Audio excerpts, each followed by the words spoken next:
இது வரைக்கும் சேனலை சப்ஸ்கிரைப் பண்ணாதவங்க சேனலை சப்ஸ்கிரைப் பண்ணிக்கங்க, கூட இந்த பெல்லையும் கிளிக் பண்ணிக்கோங்க. கவனித்து பார்க்கலாம். இந்த மூச்சை அடைச்சிட்டோன்னா எண்ணங்கள் ஆஃப் ஆகிடும்.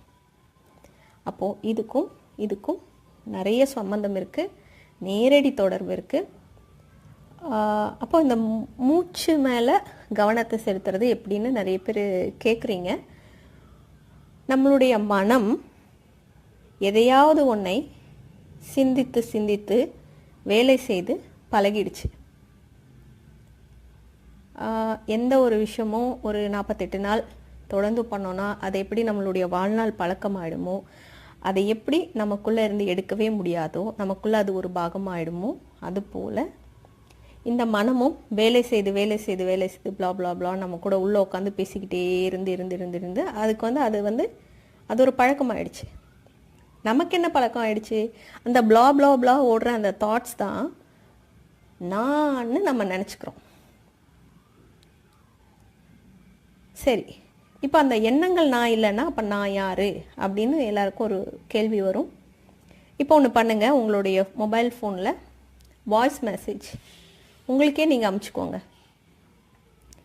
என்ன தோணுதோ அதெல்லாம் ரெக்கார்ட் பண்ணணும்.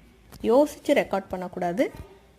எண்ணங்களை கவனிங்க, என்ன ஓடுதோ வாய்ஸ் ரெக்கார்டு அனுப்பிச்சுங்க.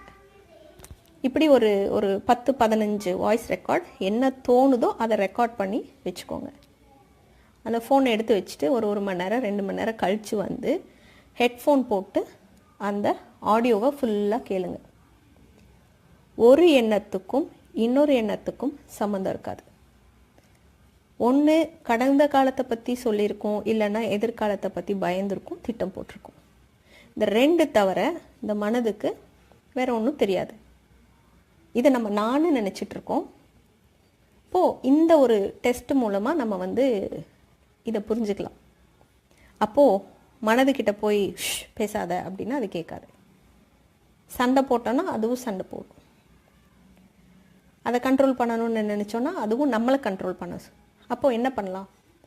சிம்பிள். அதுக்கு வேலை செய்துக்கிட்டு இருக்கிறது ரொம்ப பிடிக்கும். ஸோ அதுக்கு ஒரு வேலை கொடுத்துருங்க. என்ன வேலை? ஹாய் ஃப்ரெண்ட், கொஞ்சம் மூச்சை கவனிங்க. அவ்வளோதான்.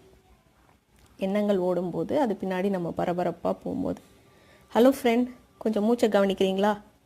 மனசு சொல்லும், வாவ், நல்ல ஐடியா, ஓகே. மூச்சை கவனிக்க ஆரம்பிச்சிடும். ஃபஸ்ட்டு கொஞ்ச நாள் அந்த பழக்கம் நமக்கு வராது. ஏன்னா லட்சம் நாட்களாக எண்ணங்கள் தான் நான், லட்சம் நிமிஷமும் ஆயிரக்கணக்கான நாட்களும் அதை நம்ம அப்படி நினச்சிட்டோம். ஸோ இன்றைக்கி அதுக்கிட்ட இருந்து நம்ம ஒரு வேலை வாங்கி அதை நம்ம கட்டுக்குள்ளே கொண்டு வரணும் அப்படின்னா கொஞ்சம் கஷ்டம். அப்பப்போ நம்ம தவறிடுவோம். குற்ற உணர்ச்சியே வேண்டாம், பரவாயில்ல. எப்போ நீங்கள் தவறுறீங்களோ அப்போ சொல்லுங்கள், hello friend, please watch your breadth. மூச்சை கவனி. அது கொஞ்சம் நேரம் கவனிக்கும். திரும்ப அது கொஞ்சம் நேரம் பறக்கும். நம்மளும் அது கூடவே போக ஆரம்பிப்போம். ஒரு கட்டத்தில் நமக்கு ஞாபகம் வரும், அடடா சரி, மூச்சை கவனி. திரும்பவும் மூச்சு கவனிக்க ஆரம்பிச்சிடும். எதுக்கு இப்போது இந்த காலகட்டத்துக்கு இது ரொம்ப முக்கியமாயிடுச்சு அப்படின்னா, நான் இப்போது ஒரு வீடியோ ஒன்று பதிவிட்டிருந்தேன். தூக்கம் ஏன் நமக்கு இரவில் நிறைய பேருக்கு தூக்கம் வரதில்லை, அதுக்கு என்ன காரணம் அப்படின்னு பதிவிட்டிருந்தேன். அதில் சொல்லியிருந்தேன், பகல் பொழுதில் நம்ம எண்ணங்களை கவனித்து நான் நினச்சிக்கிறோம். இரவானதுக்கப்புறமும் அந்த எண்ணம் ஓடிக்கிட்டே இருக்குது. அதை நானும் நம்ம நினச்சிக்கிட்டு அது பின்னாடி ஓடிக்கிட்டே இருக்கும். இப்போது ஒரு குதிரை மேலே ஏறி சவாரி செய்கிறதுன்றது ஒரு அற்புதமான பயணம், அற்புதமான விஷயம். ஆனால் அதே குதிரை நம்மளை தரன்னு இழுத்துட்டு போச்சுன்னா எப்படி இருக்கும்? இப்போது நம்மளுடைய எண்ணங்களுக்கும் நமக்கும் இந்த போராட்டம் தான் நடந்துக்கிட்டு இருக்கு. இப்போது இரவில் தூக்கம் வரணும் அப்படின்ற போது இந்த மூச்சு பயிற்சி நம்ம அதிகமாக பகல் பொழுதில் செய்து பழகிருந்தோம் அப்படின்னா, இரவுன்னு இல்லை, இப்போ நைட் ஷிஃப்ட் பார்த்துட்டு அர்லி மார்னிங் படுக்கணும்னு நினச்சிங்கன்னா கூட இந்த மூச்சு பயிற்சி உங்களுக்கு கை தேர்ந்துருச்சு அப்படின்னா, டிவி ரிமோட்டில் நமக்கு தேவையான போது சேனல் ஆன் பண்ணிக்கலாம், ஆஃப் பண்ணிக்கலாம்.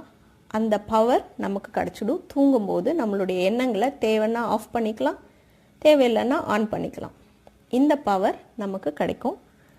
இது வந்து புத்தருடைய ஒரு அற்புதமான பயிற்சி. லட்சோபலட்சம் பேர் இந்த பயிற்சினால் பலன் அடைஞ்சிருக்காங்க அந்த காலத்தில்.